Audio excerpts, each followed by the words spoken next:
Hi, my name's Emily Love and I foster with Emily's Legacy Rescue.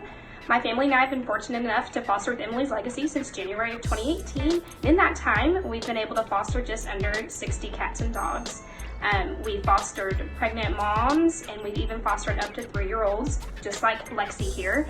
These are actually two of my favorite foster stories. Right here we have Nebby. We pulled him from the city and he was missing just part of his leg from the knee down. And with the support of all of our donors through Emily's Legacy, we were able to have his leg amputated, and we ended up keeping him and foster family him. And also we have Lexi here, who was pregnant at the city, and we pulled her and she had her babies with us. Unfortunately, she lost them, but since then we've been able to also adopt her, keep her, and give her a nice, loving home. But those are just two of the most amazing stories that we've had with Emily's Legacy, and we just want to thank everybody who adopts from our rescue so that we can continue to save lives every day.